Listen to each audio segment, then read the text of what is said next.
When people mention a film version of Babes in Toyland, usually the Disney one is the first one that comes to mind. And that either means that's really good, or all the other film versions range from bad to really bad.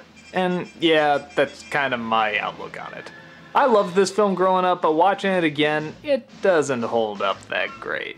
It's got a lot of good people, and the money in the production definitely shows, but in terms of the story and the main character, it's kind of all over the place and pretty bland. Surprising for a film that looks like this. Okay, well, what's the story? Mary and Tom are just two of the most adorable lovebirds and they're gonna get married. But Barnaby, the evil villain of the town, decides that he wants to marry Mary. How do I know this? Because he literally tells the audience. If I'm to get my hands on Mary's money, the person Mary marries must be me, not Tom, me.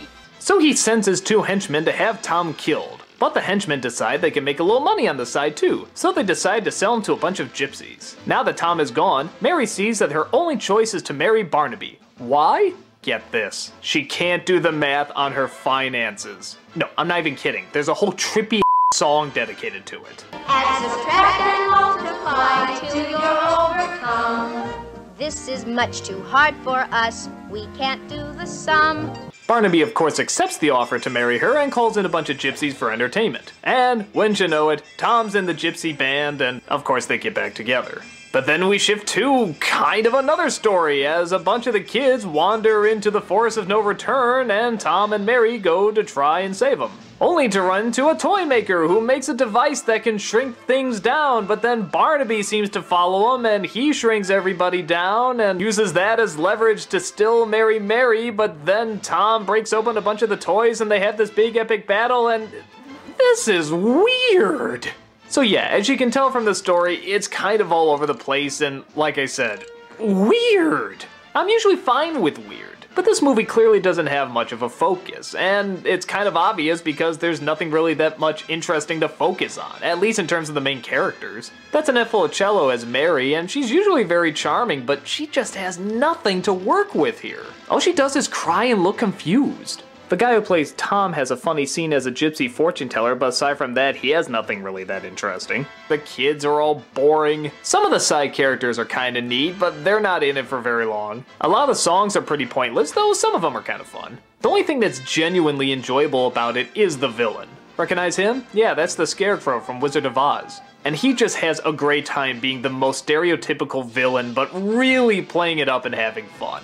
This is the guy with the top hat, twiddles his mustache, tied the woman to the railroad tracks, the whole spiel. And his two bumbling sidekicks actually get a few laughs too. I also like Ed Wynn as the toy maker because, well, he's Ed Wynn. Anything he's in is just gonna be a ton of fun, even if it sucks. Aside from that, like I said, the look of the production is really impressive. I mean, yeah, it's obviously a set, but it's such a big set. And it's so creative with all the colors and the costumes and the puppets, and it looks really imaginative. Even if it is sort of dressed in that 60s and 70s style that dates it a bit, but not too bad. The music and songs as well, though not always necessary, are still nice to listen to. I could listen to that March of the Toy Soldiers forever. And yeah, we've heard it in a bunch of our different versions, but man does it sound good here.